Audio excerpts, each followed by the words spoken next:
Ана тілін біліп қой еркіндігін, теңдігін, ана тілін біліп қой мақтанышын, елдігін. Ана тілін арын бол, ұятын боп тұр бетте. Өзге тілдің бәрін біл, өз тіліңді құрметте.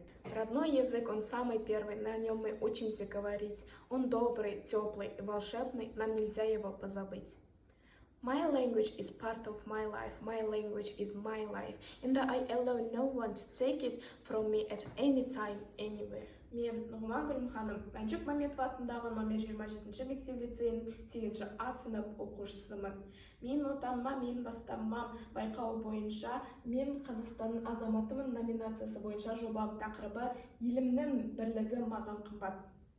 Мен жобамның мақсаты ретінде Қазақстанда ұлттық рухани және мәдени құндылықтар мен дәстүрлерді дәріптеу және сақтау болып саналады. Жобамның өзектілігі қазақ тілінің тұтастығын нығайту және де үш тілдікті дамыту. Жобамның міндеті отбасылық құндылықтарды нығайту және балалар мен жастар арасында мәдени дәстүрлерге төзімділік пен құрмет көрсетуді ынталандыру. Ер татулығы, ел татулығы демекші, Қазақстан Республикасы әлемде татулығы мен ұлттаралық бірлігі жарасқан ел ретінде танылған. Қазақстанның кең байтақ дархан жерінде 100-ден астам ұлт өкілдері тату-тәтті өмір сүріп жатыр. Елімізде түрлі ұлт өкілдерінің татулық діңгегі ажыраған емес.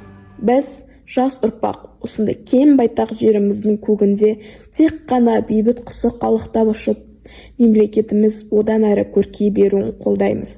Себебі бейбітшілік бар жерде бақыт орнап, тыныштық болады. Одан әрі қарай да бейбітшілік пен татуластықты сақтап, ынтымақтастықты ұстап тұрсақ, ата-бабаларымыз ақ найзаның ұшымен, ақ білектің күшімен қол жеткізген тәуелсіздігіміз мәңгі болмақ. Бүгін менің жобамның тақырыбына сай біздің мектептегі өзге ұлт өкілінен сұхбат алмақшымын. Сен өзің туралы қысқаша мәлімет айтып бересің. Менің атым Жүнім Камал Шықпылат. Мен Мәншүк Мәметова атындағы номер 25-ші мектеп-лицейінің оқушысымын. 10-шы Б сыныбында оқимын. Менің ұлтым татар болады. Мысалы, мен өзімді қазақ елінің патриот деп санаймын.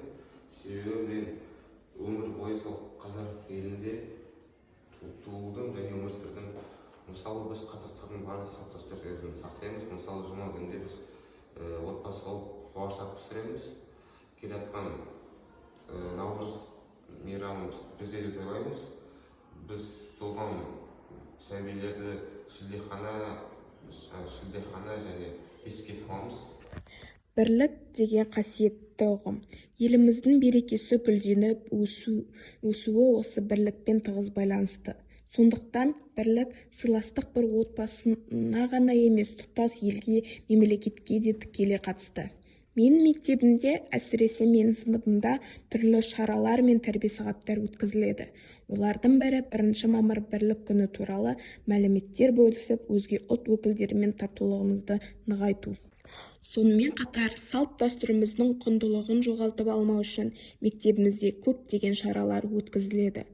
Бұл шаралардың басты мақсаты ретінде өз салт-дәстүрімізді дәріптеу және де олардың қаншалықты маңызды екенін түсіне білу. Әртүрлілік біздің байлығымыз, ал бірлік күшіміз болып саналады. Ұлттар арасындағы татулық, бейбітшілік пен тұрақтылықтың кепілі. Бір-бірімізді құрметтеп, түсіністікпен қарағанда ғана қоғамда шынайы келісім орнайды.